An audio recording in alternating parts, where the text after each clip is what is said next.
Hi everyone! Welcome back to the channel Xplody FPS. Today we're diving into the newly released Nvidia app. It's no longer in beta, and with this official version, they've added a bunch of exciting new features that were available in the beta. So let's check it out together, and I'll show you some optimization tips and cool tools that you can start using right now. First off, head to the Discover tab on the homepage. You'll find a variety of Nvidia products that you might not even know about. For example, Nvidia Broadcast is an awesome tool for streamers. With AI-powered features, it gives you things like a virtual green screen and noise reduction for your mic. So, if you've got background noise like fans or keyboard clicks, it'll help remove that for you. GeForce Now is perfect for cloud gaming, and if you've got an RTX card, there's also RTX Chat, your very own GPU-powered ChatGPT experience. There are a lot of cool features, so don't miss out on exploring this section. Next, let's talk about the driver section. Always make sure your drivers are up to date. Right now, I'm good, but check back regularly for new versions. The latest updates add support for DLSS 3 and DLLA, optimizing games like Microsoft Flight Simulator and Stalker 2. Plus, there are new profiles that will help optimize games on your system. Moving to the graphics section, you can choose to optimize games for the best quality, performance, or a balance between the two. Personally, I'm not a big fan of this automatic optimization. It's good for quick setups, but if you want the best experience, I always recommend doing your own testing. But if you're new to this, the optimization is still useful. In global settings, you've got a few options to enhance your visual and gaming experience. For example, RTX Vibrance boosts color and visual clarity. If you've ever struggled to see enemies in dark games, this will really help you spot them more easily. If you want to minimize input lag, enable low latency mode. You can also cap your FPS here. If you want to lock it, just set it. For a more consistent experience, I recommend using your monitor's fixed refresh rate for the best synchronization. Power management has been improved too. Nvidia now recommends normal mode instead of maximum power, and the performance is better. For shader cache size, if you have the space, increase it to 100 gigabytes to avoid any shader-related issues and eliminate stuttering. In the system section, make sure your native resolution and refresh rate are set correctly. Many people overlook this, but if you have a high refresh rate monitor, ensure you're running at 144 Hz and not 60 Hz.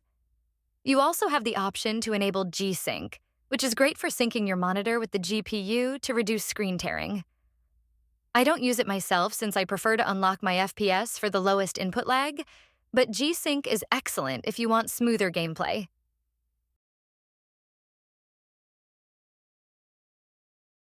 For video settings, Nvidia's Super Resolution upscales low-resolution content to improve quality. If you're watching old videos, for example, this can make a huge difference. You also have access to HDR settings, which offer more customization than Windows Auto HDR.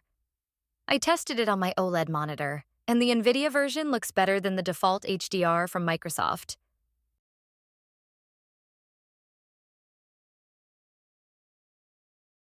Moving to performance settings, you'll find automatic tuning for your system. I've tested it out, but honestly, it didn't improve much, so I'd recommend manually overclocking your GPU. I have a guide on how to do that safely on my channel, and you'll see much better results doing it yourself. Also, if you want the old Nvidia control panel, you can access it directly from here. If you've redeemed any Nvidia promotions, this is where you'll find the redeem code section. Enter your code here to claim any game or rewards. Now, let's dive into Nvidia Overlay. Press Alt+Z, and you'll have access to several options like video capture, screenshots, and photo editing. For video capture, you now have two codecs to choose from, H.264 and the new AV1 codec. The AV1 codec performs better at lower bit rates, making it ideal for recording in higher quality with a smaller file size. You can even record at 4K 120 FPS or 8K 60 FPS, which is insane.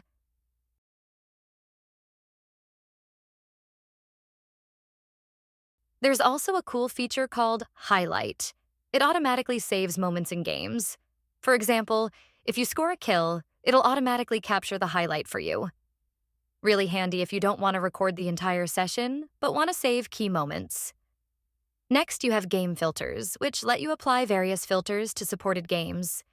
You'll need to launch the game to see how it affects it, but it's a fun way to change up the visuals for a unique look. Finally, in the statistics section, you can monitor your GPU's performance. Think MSI Afterburner style. You can track things like GPU temperature, clock speeds, and voltages. Nvidia has really stepped up its game with this API. All right, that's going to do it for today's video. If you found this guide helpful, don't forget to leave a like and share it with your friends who might be looking to get the most out of their Nvidia app. If you haven't subscribed yet, make sure you hit that subscribe button and turn on notifications so you never miss out on future content. Got any questions or need more tips? Drop them in the comments and I'll do my best to help you out. Thanks for tuning in, and I'll see you in the next one. Stay gaming.